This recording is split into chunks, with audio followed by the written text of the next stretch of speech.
What is going on, YouTube? Welcome to the video. So today is going to be an informational video, no vlogging. I'm just going to sit down and talk to you guys about something that I get asked all the time, and that is, what is the best protein? What protein should I use? I think this should just be addressed, and I wanted to put it out there for you guys to think about, to look at. So yeah, let's just jump right into it. So basically what I'm going to be talking about is a whey protein, casein protein, egg protein, and a plant protein. I'm going to try to break these down for you guys, and I'm going to take these off of here because they're about to fall. Every time I touch the table, they're going to move.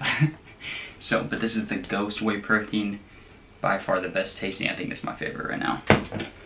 And then this is a casein protein, but just thought I'd share that with you guys. So first, before we start getting into this, just a couple things. The first thing is, you don't need a protein supplement. Guys, you can get all your protein from whole, nutritious foods. You don't need a protein supplement. Second thing is, don't overpay for these protein supplements. You know, if you guys don't have enough money, you don't have to have it, like I stated in the first one. And the third thing is, and my most important thing, is sustainability. Being consistent with everything, and the way I'm able to do that is because I love the taste. So if you guys get one that you guys don't like, don't buy it again just because it has a fancy thing on it and it's a well popular one, guys.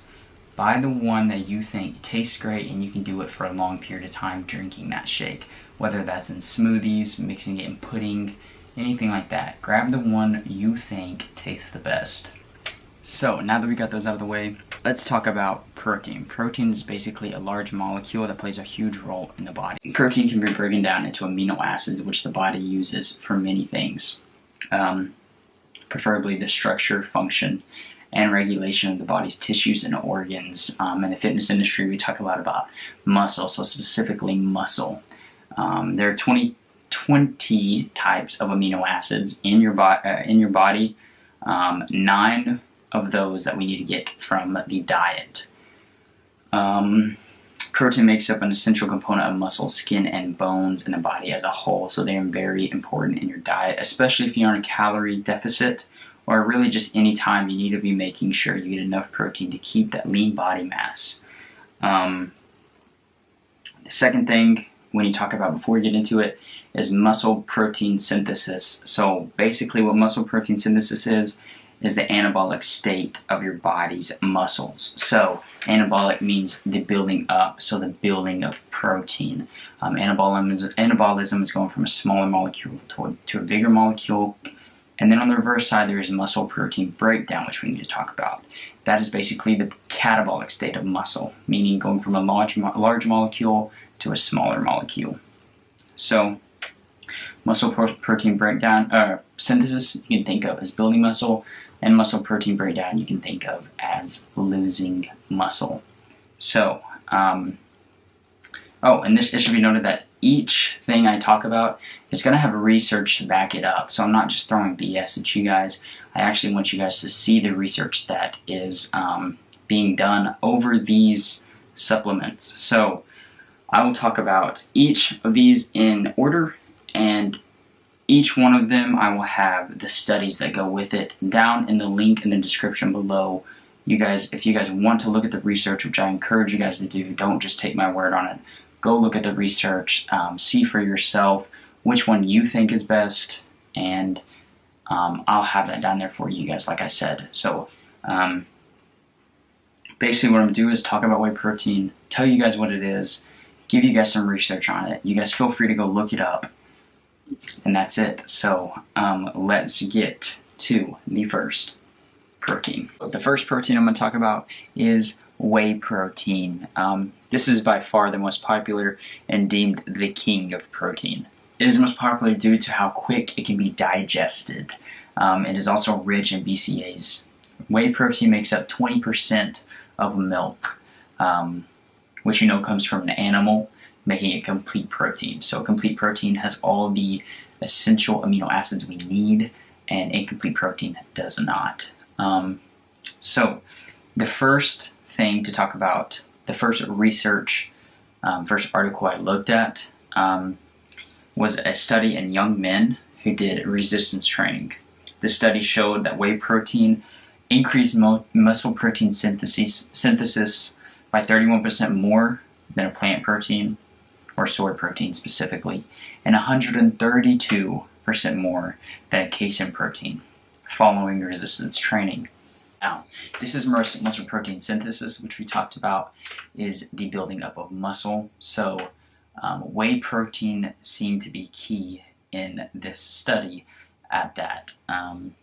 The second study I have showed that a normal weight, overweight, and obese individuals, whey protein improved body composition by decreasing fat mass and increasing lean mass. Now, with that being said, this wasn't going up against any type of protein in this research. This was just people were taking whey protein and a group wasn't. So we know that total protein intake is important, and especially when you're trying to lose weight.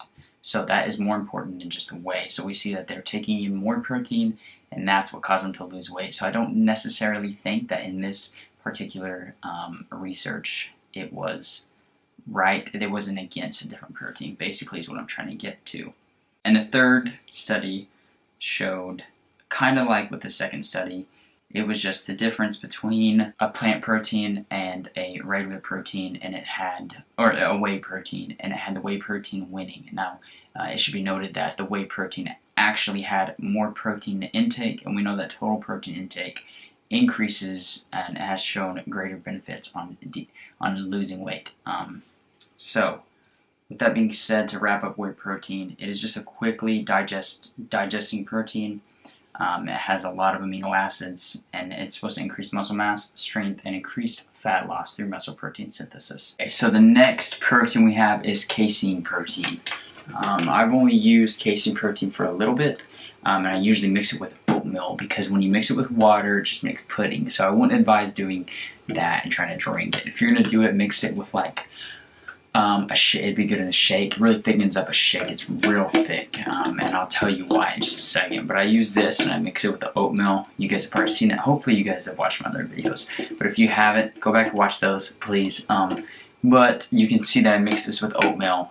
So good. It's like a big brownie, honestly. So this one is just the G-Sport Casein right there. So let's jump right into it. Casein makes up 80% of the protein found in milk. So it's the curds of the milk, and when it hits your stomach, it actually turns into a gel, making it slow digesting. As a result of the slow digesting properties, your body is actually able to pull those amino acids when it comes. So it reduces the rate of protein breakdown. As we mentioned before, protein breakdown is the catabolic state of muscle. The first study shows that casein appears to be more effective than soy and wheat protein, but not as effective as whey protein at increasing muscle protein synthesis and strength. That is the first one. The second one I looked at has to do with muscle protein breakdown. So the first one that we just talked about was muscle protein synthesis, and casein didn't seem to have a very good performance on that one, basically because it digests so slowly for muscle protein synthesis, and when your body is most adapted to use that is right after a workout. It takes so long to digest, it's not able to get those amino acids into the muscles as quick as a quick digesting one like whey. So moving on, so this one, this study comes in muscle protein breakdown. It was in 2000, and it showed that in a calorie deficit, casein protein compared to whey protein was able to show an increase in strength and body composition during calorie deficit. Now this was cool. I actually loved this. I didn't know that before, and now reading about this, it makes me want to drink casein more right now, especially being in calorie deficit. I thought this was really cool because you've always heard it been said, you can't gain muscle while you're being in calorie deficit. However, in this study in 2000, it showed that when taking casein protein, there was a slight increase in muscle mass and muscle strength. Now, with that being said, it should be noted that it did not tell whether or not the participants were advanced, trained, or beginners. So we know that newbies can be in calorie deficit and actually make muscle gain, where someone who's been an advanced lifter someone who's lifted for quite some time, it is very hard for them to gain muscle, especially in a calorie deficit. But we might want to take that into consideration when we think about trying to lose weight. So at the end of all this, we see that casein protein is a slow digesting protein, and it really helps to reduce muscle protein breakdown. So it's not very good at muscle protein synthesis, but in terms of muscle protein breakdown, it is very good. It wins thumbs up. So it's good for muscle growth and fat loss during a calorie restriction. On to the third protein, and that protein is egg protein. Now, I don't actually have an egg protein here. These are just, fillers. First thing we talk about when it comes to egg protein are just eggs itself. Eggs are a super high quality protein. It actually has the highest protein digestibility corrected amino acid score, and it is one of the best foods for decreasing appetite and keeping you full for hours at a time. Now, that is the egg itself. So basically, when they make this protein powder, they take it out, take out all the fat, and just use the egg whites. So the first study shows that this protein powder was not able to do the same thing as the egg in keeping someone full for longer periods of time. Since they just take that out, the egg whites and the quality of protein still remains very high, but it is looked at that since the yolk is taken out and the energy is down, meaning, yolk is fat, more energy, keeps you full longer because you eat more calories, basically. It is to be noted that eggs also provide all of the amino acids that you need, so all 9 of those amino acids that you need in your diet. So it's a complete protein because it's derived from an animal. So the first study showed it was not able to decrease appetite before a meal because of the egg white, not the whole egg. The second study I looked at showed that in female athletes, taking an egg protein, the similar gains in lean muscle and muscle strength as a carb supplementing group. There's just 2 studies that I looked at, and while egg whites and egg protein are very, very good sources of protein, there has not been near as much studies about these as there has been with whey protein or casein protein. I think that I would love to see more studies that have to do with that. And in the last study, or in the second study I talked about with the egg whites, it was in female athletes, and one was a carb supplementing group, and another was egg white protein. So, like we talked about before, total protein intake is definitely key in losing weight. Not key, but it definitely helps with losing weight.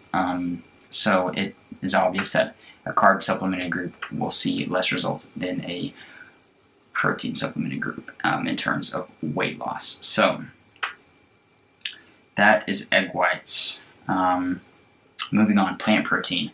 Plant protein consists of a blend of all different types of incomplete proteins to make a complete protein. So basically, protein that comes in your vegetables are not a complete protein. We talked about before how complete protein is something you get from chicken. Incomplete protein is something you get from veggies. So some vegetables have some amino acids, others have other amino acids. Combine them to get a complete protein. So some of these proteins include brown rice, pea, hemp, alfalfa, chia seeds, artichokes, which I thought was kind of weird, but cool, and quinoa. So these are the most common ones that they mix to get a complete protein in a plant protein.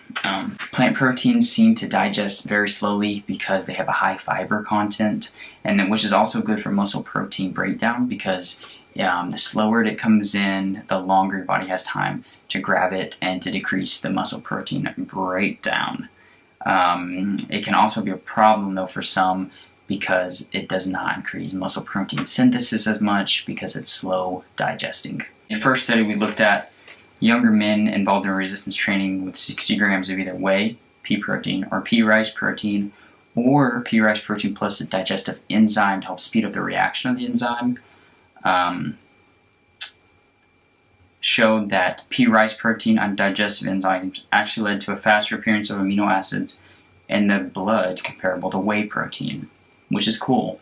So this plant protein mixed with the digestive enzyme actually had better results on muscle protein synthesis. Now it should be noted that it wasn't just the plant protein themselves it was the plant protein and the digestive enzymes combined. So naturally, you know, you get these enzymes, speeds up the process. It's kind of giving them a cheat to get to be better. So that should be noted when we look at that. And just like with the other ones, there's not near as many studies on the plant protein as there are on the whey or casein protein. So those are my 4 proteins that I've looked at.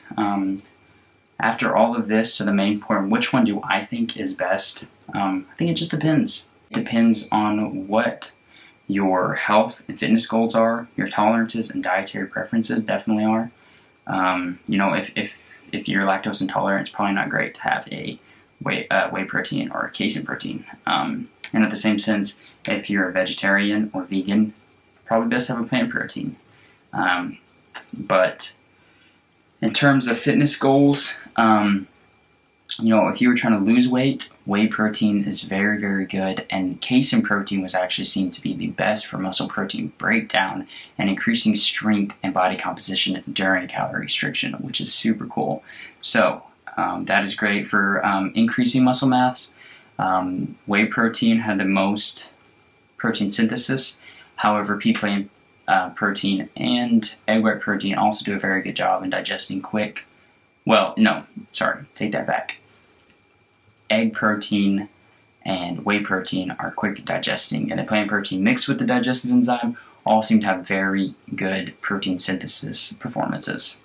And then, of course, if you're a vegan or vegetarian, your options are plant proteins, which in studies have shown that they are just as good. So, with all that being said, in my opinion, do whatever you enjoy the most. Whichever one tastes the best, whichever one you enjoy, that's the one you're going to do. That's the one that's going to be best for you. What matters the most is your total daily protein intake. So if you're told to get 200 grams of protein, get 200 grams of protein. And that will lead to the best weight loss for you, I promise. And that basically wraps it up. The best protein is the one you can stick with and the one you think tastes the best. So I hope you guys enjoyed the video. A little bit different than normal. And if I had to pick a protein, my best tasting, it would be this whey protein. It is delicious. So hope you guys liked the video. Give it a thumbs up if you did. And stick around, and I'll see you guys later. Peace.